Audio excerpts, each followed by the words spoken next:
Tonight on Nova, take the flight of your life. Climb inside the cockpit of a Russian fighter plane. Once top secret, these machines were in the vanguard of the Soviet military. Now, the Russians reveal why their planes and their pilots are still dangerous. If you did this at American Air Base, you wouldn't have your career left. Open her up and let her rip. It's Top Gun over Moscow.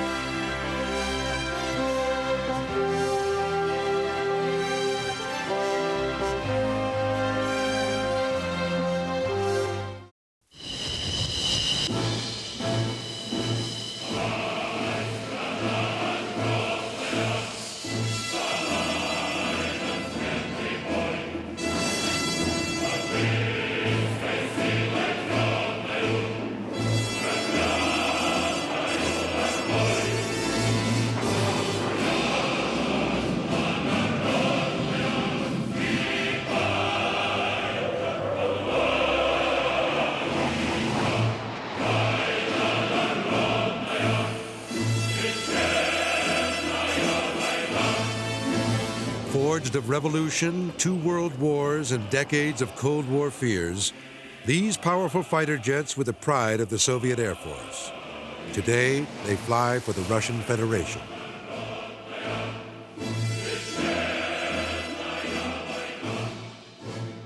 For nearly 50 years, the United States expected to do battle with these men and machines. Now, for the first time, the West can pull back the Iron Curtain to see just what kind of Air Force Russia built. Yeah, I've got to tell you, the Russians are pretty good pilots. I mean, those guys, you get in the right circumstances, are going to could be a very lethal force. I'll put it this way. A pilot in an F-18 and a pilot in a MiG-29 should be friends. I wouldn't want them to come into conflict with each other, to fight against one another. They're no dummies. I mean, those are some pretty smart people over there and heroic people. Many believe it would have been a close contest.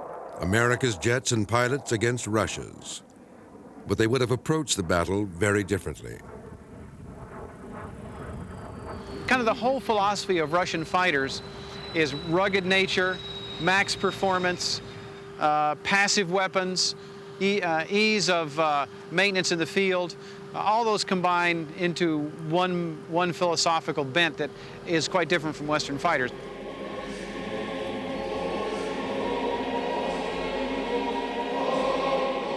Russia has impressive air technology, which may even surpass the West in some areas.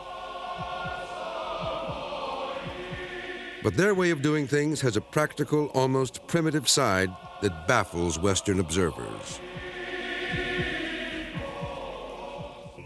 I got splash, one splash. Increasingly, the West has come to rely on computer-driven planes and weaponry, surgical bombing, and air battles that take place beyond visual range.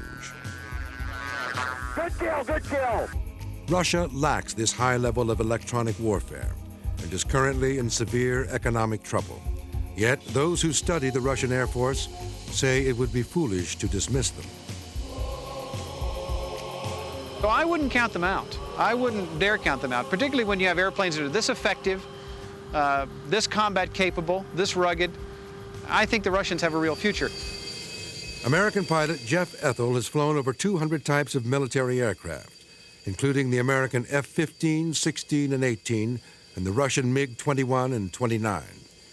Rejected by the Air Force for his 2040 vision, he became an aviation author, call sign Fighter Writer. Jeff has come to Zhukovsky Air Base 15 miles outside Moscow to fly the Sukhoi 27, Russia's top-line fighter jet. His co-pilot is Igor Voitintsev of the Sukhoi Design Bureau. From the Bureau's secret corner of the airfield, Nova procured a fully equipped Su-27 for Jeff to try. The 25-ton fighter interceptor will reach top speeds of 1,550 miles per hour at an altitude of 59,000 feet. Its greater than 1-to-1 thrust-to-weight ratio gives it one of the fastest acceleration rates of any jet in the world. I would say the first third of the airplane is very, very finely built. It's smooth where it needs to be in the airflow. The last two-thirds of the airplane is very rough. It doesn't need to be built like a Cadillac. So they pretty much refine it where it needs to be and leave the rest of it alone. Jeff wanted to fly the Su-27 to feel what Russian fighter pilots have at their command. If anything, Russian airplanes are brute force. They're just absolutely the epitome of power.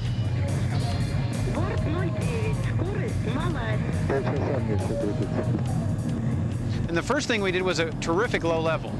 And Igor was quite happy to be right down in the street. Beautiful. Igor said, here, let me take it. We went down into a riverbed. And I mean so low that we could see the distinct trees coming by on either side of the riverbank. Low-level flight is dangerous, especially at a blistering 650 miles an hour. But Russians have always valued the ability to fly low in support of their ground troops and to evade radar detection. Then just pointed the nose up, went into afterburner, punched through the cloud deck, and the first thing we started to do was a series of rolls. I show you turn with afterburn, okay? Pulling high G in this airplane did not seem to be as uncomfortable to me as maybe in some other airplanes. Probably not as good as an F-16 because you're lying down a bit, but certainly easier than most airplanes that you sit up in. Oh, a little overshoot. Quite frankly, the capability is to turn very fast, very tight, low. And that's an important capability for evading enemy aircraft fire, enemy missiles.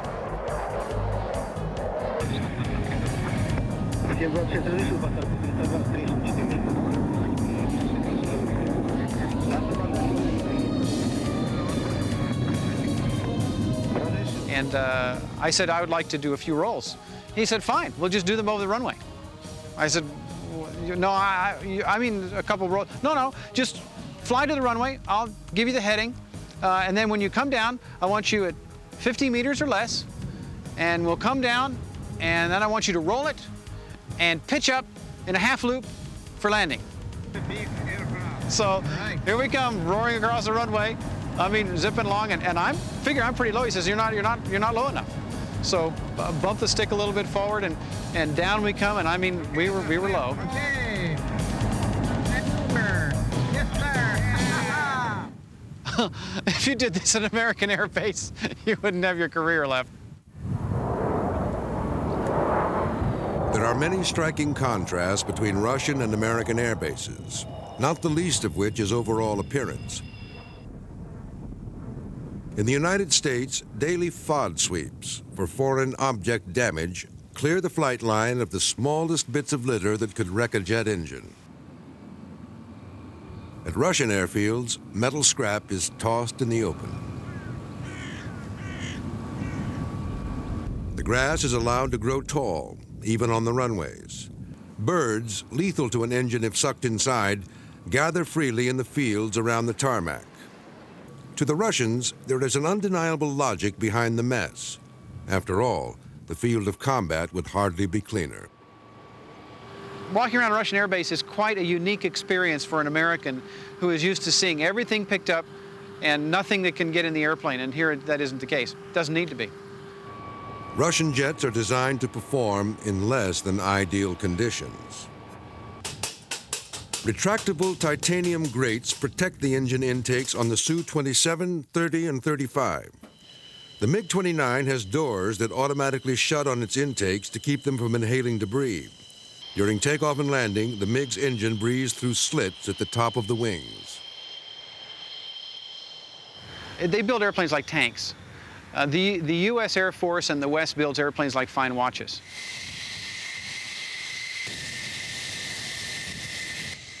The U.S. builds sleek, sophisticated fighters that require teams of trained specialists to service them. Leading the pack are the Navy's big F-14 Tomcat and the F-18 Hornet. Small and agile, the F-18 is good for both ground attacks and air combat.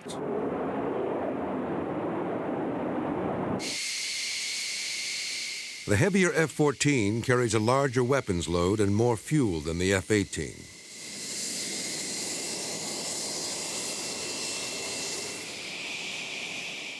The primary jet of the U.S. Air Force is the single-engine F-16 Fighting Falcon. It provides excellent visibility, the fastest, tightest turn rate of anything in the air, and pilot comfort. The lightweight plane fits around the pilot like a glove. He doesn't so much fly this jet as wear it. The F-16 is the Porsche of airplanes. I mean, it handles great, it goes fast, it feels good.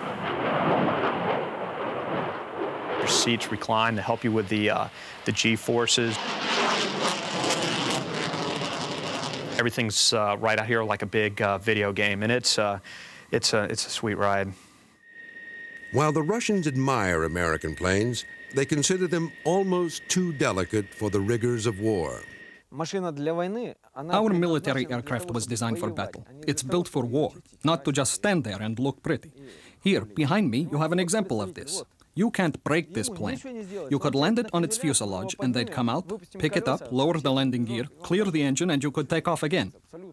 We go at it with a scalpel, trying to very, very carefully hone the capability, build the weapon.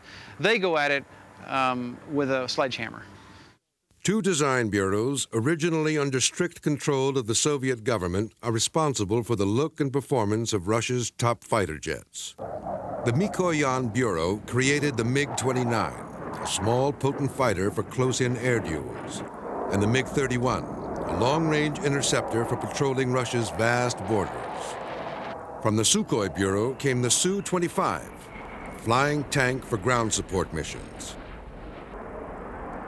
Sukhoi also developed the Su-27 and the Su-35, both fighter bombers.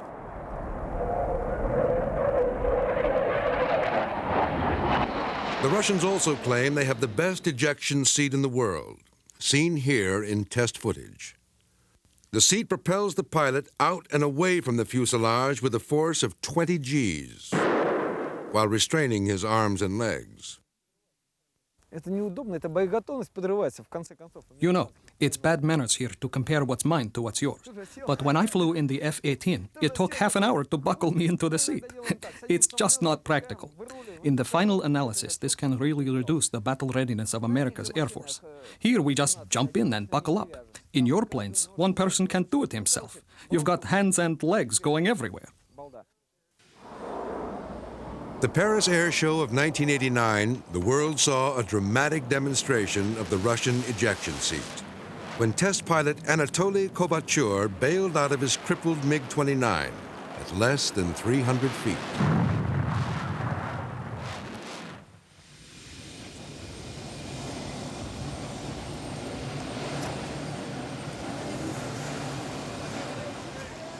Kovachur walked away from the accident.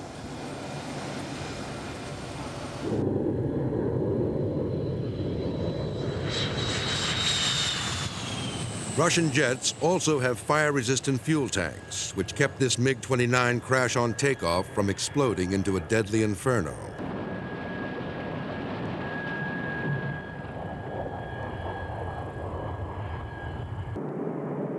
Russian test pilots were among the first to experience extreme G-force in the days before its effects on the human body were understood. Yet even today, Russian fighters wear only a partial G-suit, more like a girdle that fills with air to force blood back to the body's major organs and prevent blackout. You know, we always try to wear the maximum amount of G protection we can get. Now we're even talking about full G-suits that go from your neck all the way down.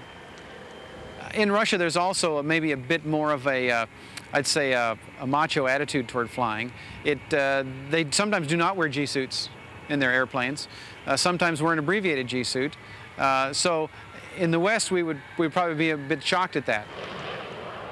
In the breakneck race for faster, deadlier fighters, Soviet Russia and the U.S. built machines that reached speeds in excess of Mach 2, twice the speed of sound. Maneuvers in the Su-27 or F-16 can put up to 9 times the force of gravity on the pilot. But it is how the two countries employ this technology that sets them apart. Russia's Air Force believes in preparing for the close, dirty air duel, where pilot skill and maneuverable aircraft are the keys to victory. Part of the difference in mentality between the Russians and the West as well has been the belief that the dogfighting mission has never left. Over the years, we as Americans have always tried to ditch this mission. After World War I, we said the dogfight was over. After World War II, the dogfight was over. Then no, then after Korea, no, now it's over. The Russians have always believed in the dogfight. They've never left it. All of their airplanes reflect it.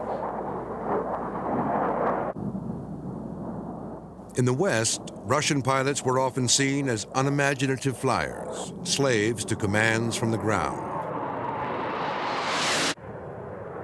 In reality, they are quite innovative and daring. They perfected this maneuver, which they say can only be done in their Su-27 class of jets. Known as the Cobra, it resembles that deadly snake coiled for attack.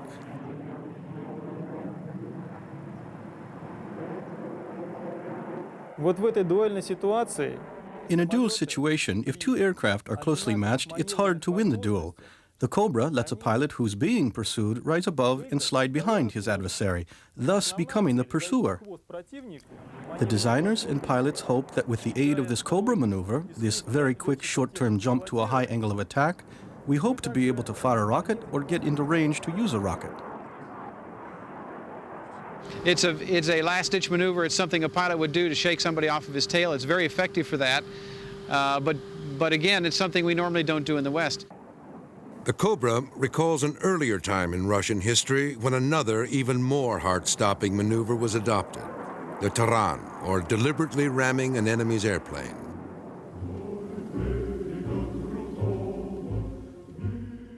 Taran was first employed in World War I by Peter Nesterov, who ran his propeller into the tail of an Austrian bomber. He did this because he ran out of ammunition. And Nesterov, the practitioner, the pioneer of this technique, died, but his example lived on.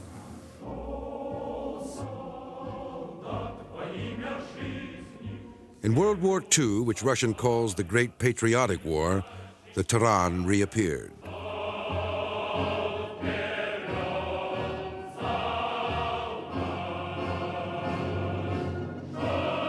One has run out of ammunition. He can't simply leave the battlefield, return home and say, "You guys keep on fighting, I'm going home." After all, that would be desertion. This pilot must continue with the battle.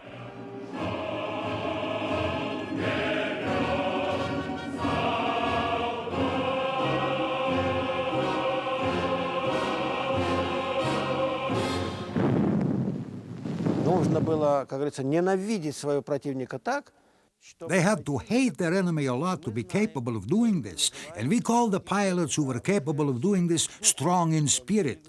It was only the strong in spirit who could carry out attacks like this, and we know that the fascist pilots did not do this type of attack. They were too afraid.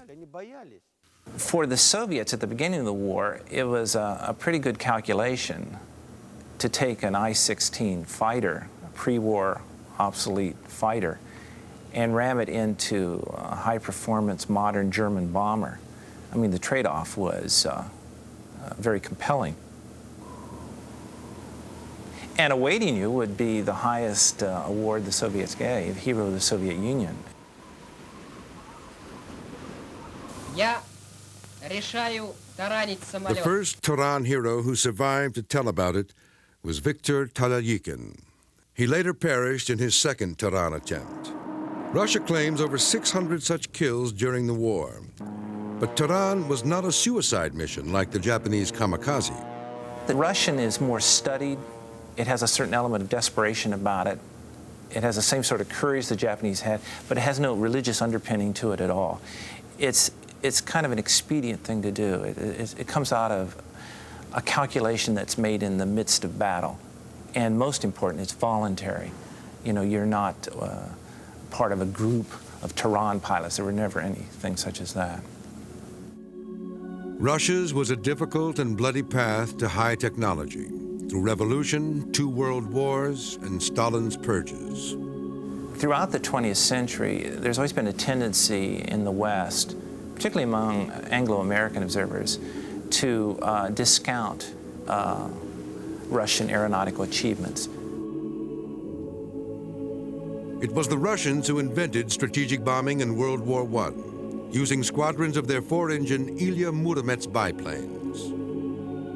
The plane was big, it was huge. In fact, it was the first really big airplane in the world. But German aces and small fighters began shooting these planes out of the sky. The aerial dogfight was born. With cockpit-mounted machine guns and pistols, pilots in the Imperial Air Fleet of Tsar Nicholas II honed their dogfight skills. They were the sons of aristocrats, their planes mainly French and British models. When Russia's Civil War erupted, a mix of these same foreign planes battled each other in the struggle of the whites against the reds. It was the last stand for the Tsar's Air Force. In 1917, the Bolshevik regime took up the banner of combat aviation, along with a new breed of pilots.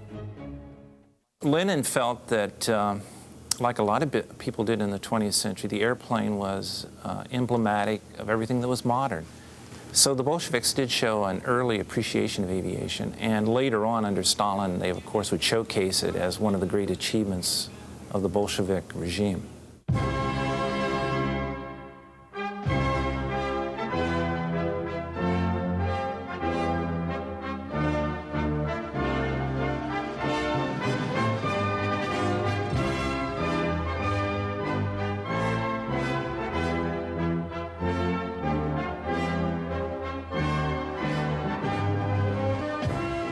Stalin was obsessed with making and breaking world flying records, using his own group of airborne socialists, the Falcons. The most famous, Valery Chekolov, was the first man to fly to the North Pole. But even as he staged these spectacular events, Stalin was ridding Soviet aviation of undesirable elements. The officer corps was just decimated. And great designers like Andrei Tupolev, who designed all those marvelous aircraft, including the Maxim Gorky and the bombers, he was also arrested. And between 1939 and 41, he was put to work in Moscow in a prison workshop. In our worst moments, we never treated our aeronautical community that way. Stalin's concept of Soviet technical progress reached its most absurd dimensions with the gargantuan 70-ton Maxim Gorky. It had red wings, 8 engines, and speakers that broadcast propaganda to the cheering crowds. It ended ill-fated flight in an aerial demonstration when a smaller aircraft endeavored to do a loop over the Maxim Gorky and crashed into the wing. The Gorky's demise foreshadowed the start of the First Great Air War. In June 1941, the Third Reich's Operation Barbarossa laid waste to the mighty Red Air Fleet still parked on the ground. It was a stunning blow to Stalin and the Soviet people, who thought their air power was invincible.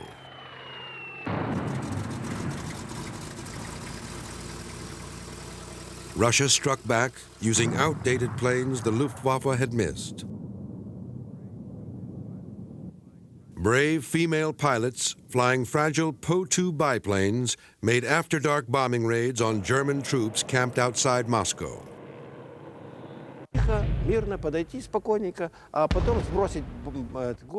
Quietly, coolly, they approached the target, dropped the bombs, and then got out of there. And so, if you keep this up all night, soldiers need to sleep, right? But then, after a while, regular as clockwork, he's just on the verge of sleeping, and here comes another bombing raid, and it wakes him up. And then they bomb him again, and so it continues all night. And so those girls of ours, the ones that flew the Po-2s, they were called the Night Witches. It's all a matter of tactics, right? Tactics turned out to make all the difference. The Red Air Fleet became quite good at using tactics over technology. Resourceful Soviets captured Luftwaffe planes, painted over their markings, and flew them back into battle against their creators. They would also take them apart to see what made them so good. Meanwhile, Stalin pulled vast resources from the domestic economy into military industry, moving 1,500 warplanes and millions of laborers east beyond the Ural Mountains for protection against air attacks. By the Battle of Stalingrad, Soviet Russia had its own ground attack fighter, the Il-2 Sturmovik.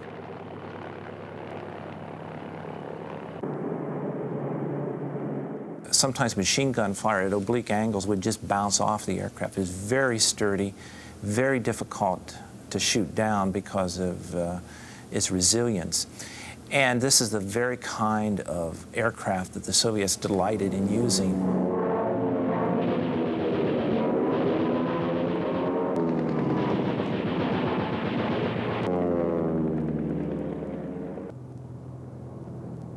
In the battle over Kuban in 1943, Soviet flyers overwhelmed the Luftwaffe with their improved dogfighting techniques, led by their top ace with 59 Nazi kills, Alexander Pokrishkin.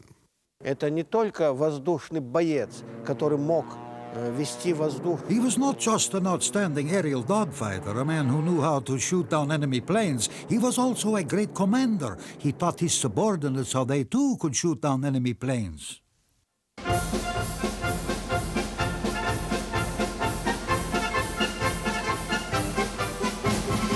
Pokrishkin was once asked, having downed 59 German aircraft, why he never used the Tehran. And his rueful answer was, I never ran out of ammunition. By the closing years of the war, all the major powers were seeking faster planes. Piston engines and propellers limited airspeed to 500 miles an hour. Like Germany, Russia had already experimented with rocket planes. But rocket planes weren't maneuverable. They burned straight and fast. A new form of propulsion was needed, the turbojet. The British Labour government in 1946 helped the Russians leap ahead by making them a gift of the best jet engines in the world, the Rolls-Royce Nene. Stalin's response? Who would be so stupid as to give us their best engines? Once they acquired these engines from the British, they were able to upgrade them, improve them. In terms of their metallurgy, they were very advanced. And so by the time you get to the Korean War, they have jet engines that are equal to, or in some cases maybe superior, depending on what you're talking about, to what the Anglo-Americans might have had at that time. That ever since World War II, the Soviets had been building their military strength. Their threat of world domination was real.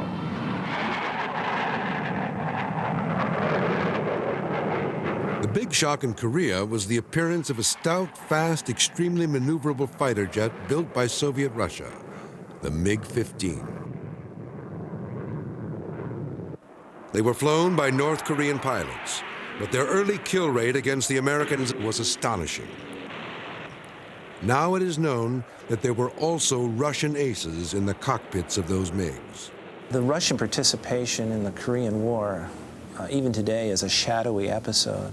And slowly we're seeing in memoirs and articles and historical literature more candor and detail about what the Soviets did. На таких самолетах наши летчики в Корее встретились. In Korea, our Soviet pilots flew this aircraft and scored many victories against the American F-86 Sabre. Среди нас, наших летчиков, да, Ну, например, такой я могу привести фамилия I could cite the example of Shutyagan, a hero of the Soviet Union. He received this distinction in Korea for shooting down 11 American sabers. In the middle was Shabcha, who shot down either 5 or 6. Yes, there were such pilots. То есть летчики такие есть. Да и еще летчики. We also have pilots who participated in this war and unfortunately did not shoot down any aircraft. There are also pilots like that. К сожалению, сбитых не имеют. И такие летчики тоже были. Korea was the last reputed use of Tehran, though enthusiasts believe there's still a place for it in modern warfare. Так подошел близко, что с ним делать? What if an enemy aircraft has closed in on you from the side? What will you do? You can't shoot him and you can't fire a missile. He's too close. Well, it could happen. There's a lot to think about with these things. But today, thoughts of Tehran lie far away for both sides of the old Cold War. The clearly defined foe has temporarily vanished. Дар поэта ласкать и корябать, роковая на нем печать. Розу белую с черной жабой я хотел. In mythical Camelot, King Arthur gazed about his round table and bemoaned how the lack of enemies had made his once glorious knights idle and dull. But Russia's warriors have not become slack in peacetime, despite what a Westerner might make of this scene. In Russia, it is not politically incorrect to drink, smoke, and pull 9 Gs the next morning. These are the Ruskiya Vityatsi, or Russian Knights, enjoying a day off with members of the Sky Hussars and Martins. These men were once known as the Guard, the Soviet frontline air defense fighters who protected Moscow. Generally speaking, we never had hostile feelings toward the American people nor toward American pilots. Decent people are valued by all of us, and so it turns out we were not enemies. The Cold War was not between the people of America and the Russian people. It was between Russian and American politicians. The Russian Air Force has always viewed itself as defending the homeland. They like to point out that America has fought all its air wars far from home.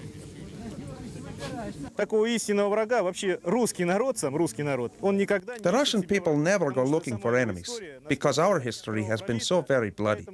And so there are no major plans, since we are purely defensive, not offensive forces.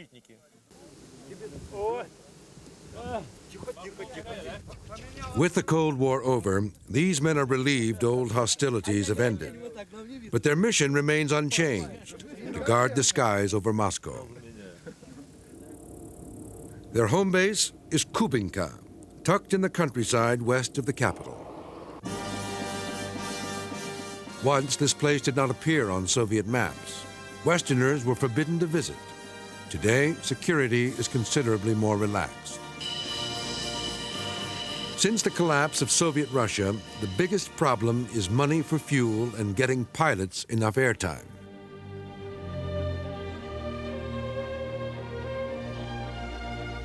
So Kubinka pilots have taken on the additional role of aerobatic flying in air shows, which pays for their practice.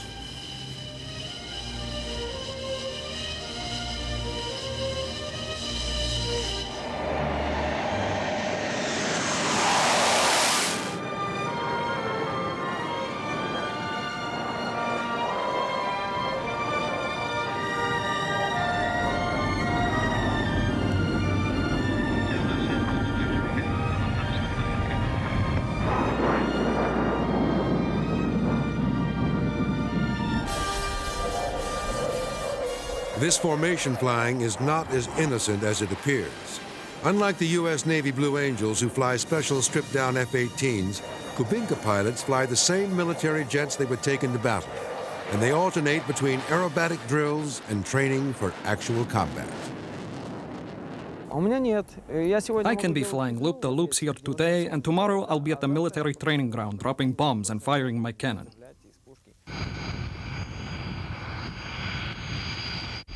And also, our aircraft aren't sports aircraft. They're military aircraft. At any time, we can just load up some rockets and take off without any downtime in between. Lieutenant Colonel Alexander Garnev is commander of the Sky Hussars at Kubinka.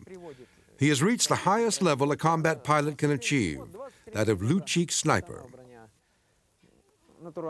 То я могу 3-4 снарядами поразить эту цель. То есть мой опыт мне позволяет точнее прицелиться. That means that I can place 30 of 30 warheads right on target. My experience allows me to sight better than most pilots and destroy the targets. I don't have any problem whatsoever with destroying moving targets. Бронетранспортер, танк или еще какой-то дребедень. I'll fly in, it'll only take me 2 or 3 rounds and I'll take care of it. That's why I'm a Lyotchik sniper.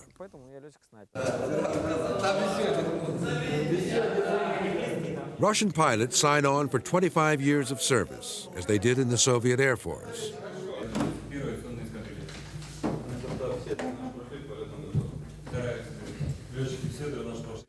Garnev says training today is much the same as it always was. Но мы не готовимся к какому-то конкретному образу врага. Нет, конечно. We don't prepare ourselves for any specific enemy. No. We prepare ourselves to be ready to fight. Whom we fight does not matter. What difference is there? I mean, the maneuvers will be the same. The tactics will be the same. Our mission was always to master the technical aspects of our tactical maneuvers, to learn how to use them skillfully. And who cares what kind of insignia is on the other plane? Lord, he won't ask me if I have a cross or a star on my fuselage. He's an enemy. Shoot him down and then move on. That's it. The Sukhoi 27 has advanced electronic weapon systems that will lock onto and attack 2 targets 40 miles away. But Russian electronics are not as sophisticated as U.S. systems, and the Russians aren't as confident that battles can be won without actually seeing the enemy. All Russian fighter jets are equipped for close fights with the biggest gun in the business, a 30-millimeter cannon that fires 50 rounds per second. But they also carry bombs and medium and long-range missiles.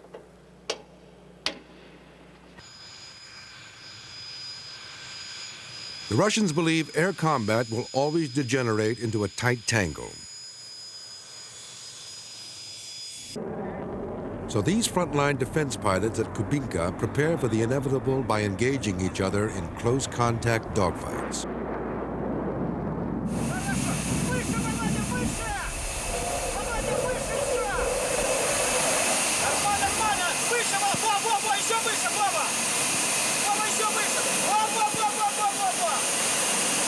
All these airplanes have been dogfighters.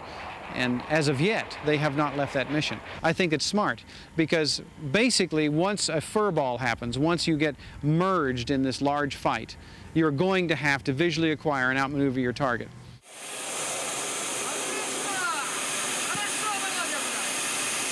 In Russian dogfight training, there are critical maneuvers every pilot is expected to master.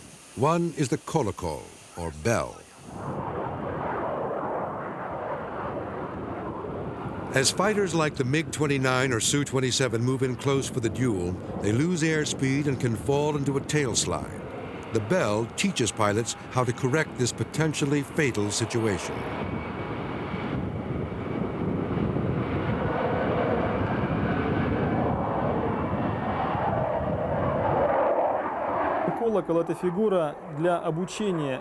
The bell is a maneuver for training pilots how to control their plane at 0 airspeed, so they won't be afraid of these speeds and will know what to do if they encounter them.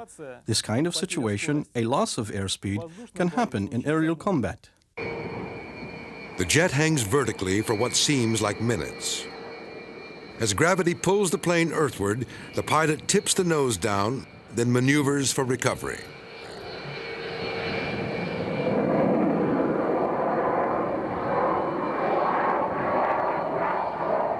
It goes to show you again what the Russians are willing to do to max perform their airplanes. They really want to push them to the limits. They want to know exactly how far this airplane can go in combat and what it can and can't do.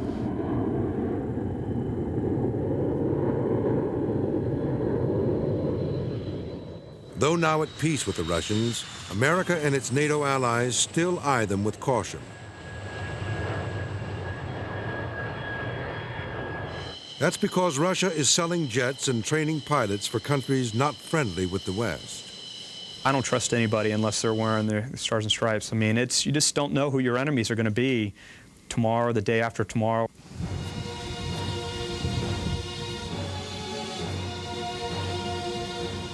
A warrior's sun rises over the Naval Air Station at Oceana, Virginia. Here, a select group of Navy flyers trained to fight an unknown enemy in a Russian jet.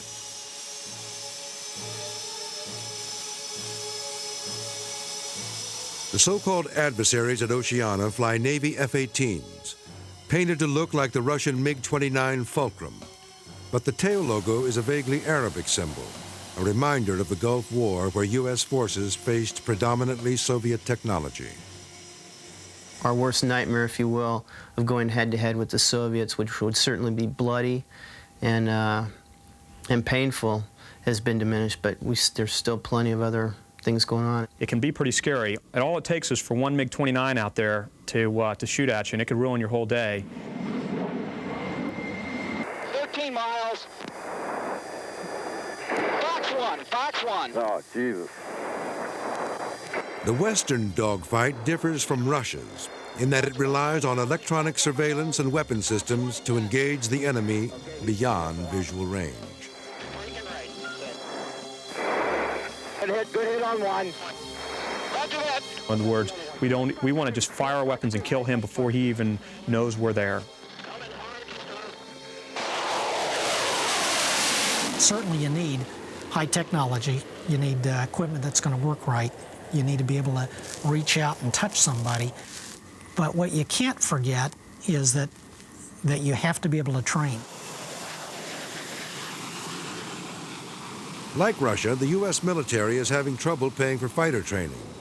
In recent years, money for dogfight programs has been severely reduced, and greater emphasis placed on preparing for surgical bombing missions like those in Desert Storm. Oceana is one of the last remaining air-to-air fighter programs. We've just stood down all the aggressor squadrons in the Air Force. There are none. The Navy is toning down its aggressor training. Somebody famous said, and I don't know who it is, you fight like you train, and when you quit training, you're going to lose that edge. You're going to lose that war-fighting capability. And I think that the worst thing that they could do would be to shut these adversary squadrons down. One irony of the post-Cold War era is that former enemies now face the same dilemma: how to continue financing what it takes to stay in this game. As they've done time and again, the Russians turn their desperation into a practical solution. They keep the cold, hard cash coming in by selling rides in their combat jets. Oh, power of this. Oh, it's almost beyond description. One of the most exciting thing I've ever done in my life.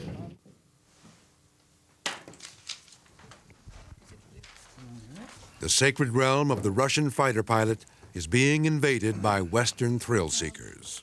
A person who is not quite ready for G-loads, there may be the instant loss of eyesight. Oh, okay. But it will pass very quickly. Mm-hmm. You won't even notice it. John Karasawa, a young California electronics specialist who loves fighter jet video games, couldn't resist when he learned he could fly the genuine article for $15,000. Requirements for the joyride were not very stringent, just the most cursory physical exam.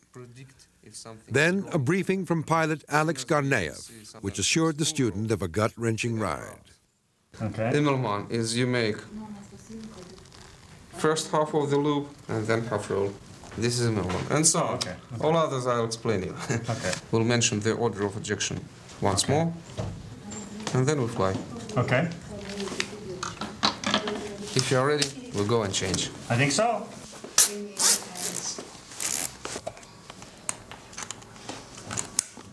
Call sign jet lag. Suit up was followed by a brief lesson in use of the K-36 ejection seat. Eject, eject, eject. Oops.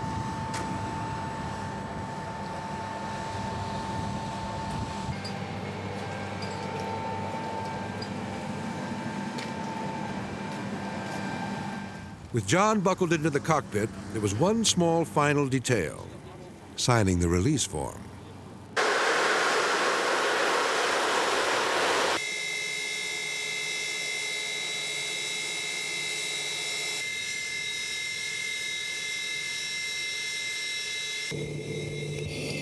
The problem with high-performance military flying is it's extremely harsh.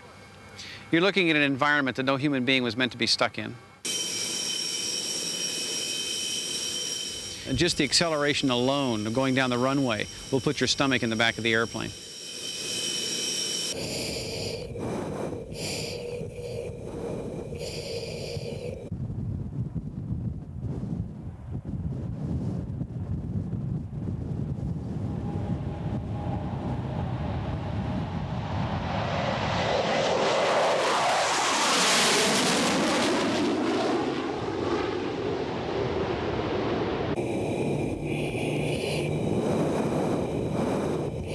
Yeah, forward the up!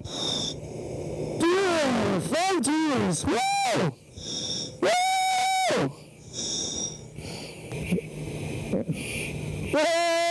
Yeah! Woo! You put a person in an airplane like this, and their inner ear spins, they're pulling many G's, they're going upside down.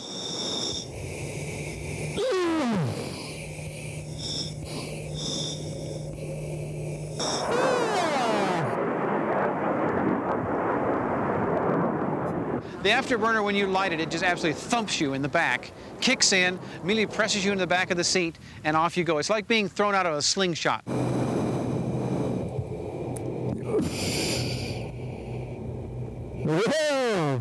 The problem is that most people don't realize how violent it's going to be. And as a result, what happens is they get in it, they don't know they're getting sick, and all of a sudden, they're getting sick.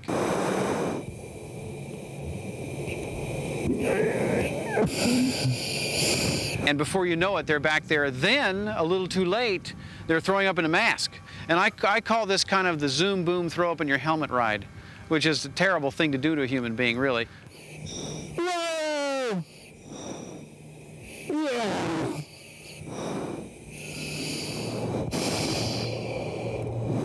I am not feeling too well right now. But you really have to become acclimated to this kind of flying. It takes a little while. Anybody can, but it takes a little while.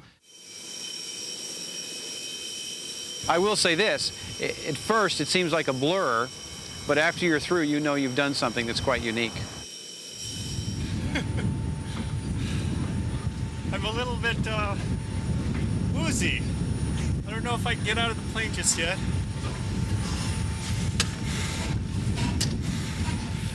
Where's Vladimir? Where is that guy? Oh, come here. Thank you. How are you? Very good. Good. Vladimir, you can be my wingman anytime.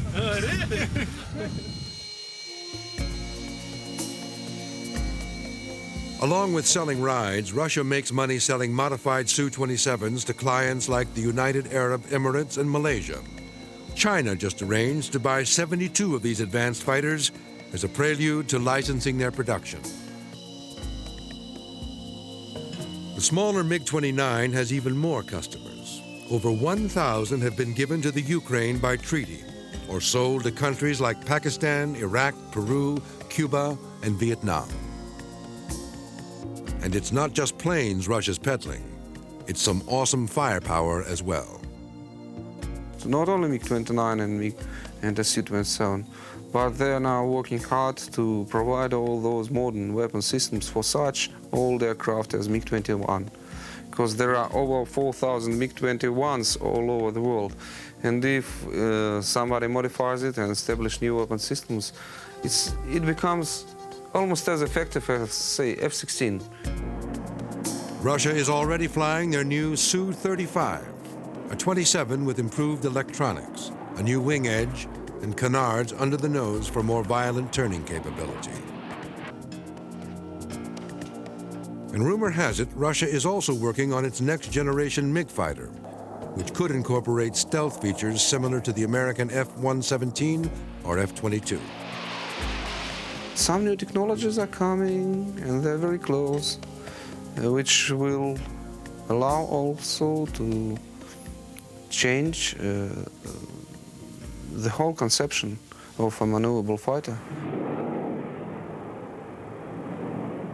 Even more than the West, Russia made huge sacrifices in its domestic economy and in human lives to become the air power it is today. Nowhere is that felt more strongly than in this place, where generations of Russian pilots who gave their lives for the motherland are honored.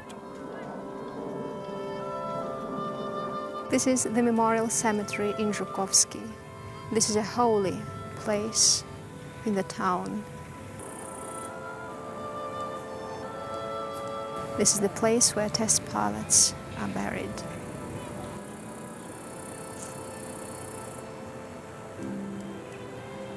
Today is the anniversary, it's the 13th anniversary of my husband's death. He was killed in an air crash 13 years ago on that particular day. That's why I'm here. The families come to the graves, to the tombs. Pilots, friends come and recollect some scenes from the pilot's life, a lot of recollections.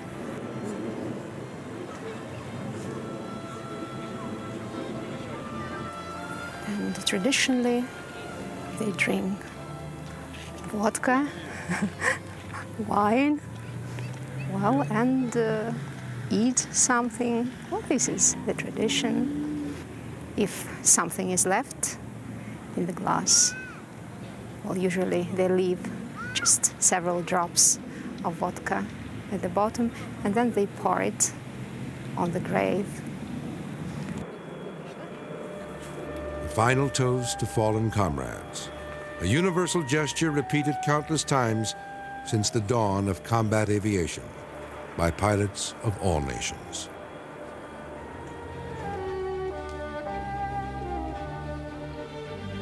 I was talking with one of the Russian pilots yesterday before we flew, and we were saying how sad it is that we love to fly machines that kill. The reality is the best machines, the most beautiful machines are designed to kill. It's a very, very strong tug-of-war inside a pilot that he has to think about employing this against somebody that he really would probably like sitting in a bar with and having a drink. We wouldn't look forward to a conflict. If they ordered us to do it, well, then of course we would. But I personally wouldn't want to. Pilots all love flying. That's what they love more than anything else. They don't love killing. That's not the issue. But to fly the most advanced and most wonderful airplanes, where are they? They're in the military. So you gravitate toward those powerful, beautiful, sleek airplanes. The powerful airplanes of the Russian Air Force and the tough, pragmatic men who fly them helped make Russia a potent threat for nearly a century. The Russian Air Force has known hardship throughout its painful history, only to emerge a leaner, more formidable foe. Though now in economic and political crisis, the Russians will not easily surrender their hard-won position as leaders in combat aviation. Using practical, if desperate, measures, they continue their relentless pursuit of Slava Ruskoi Aviatsii, the glory of Russian aviation.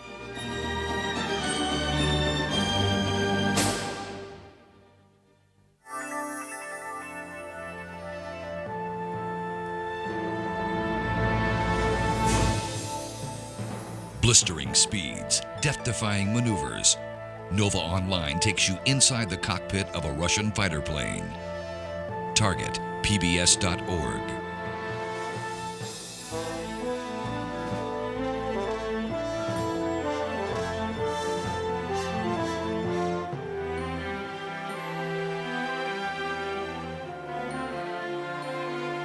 To order this show for $19.95 plus shipping and handling, call 1-800-255-9424.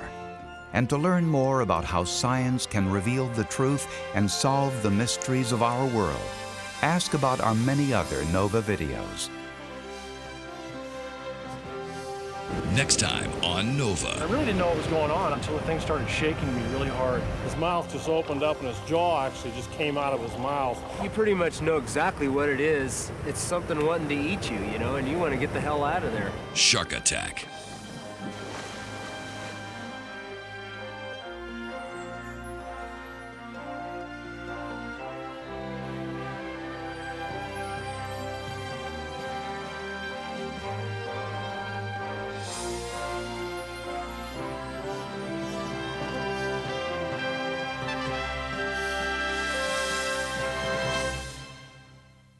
Nova is a production of WGBH Boston.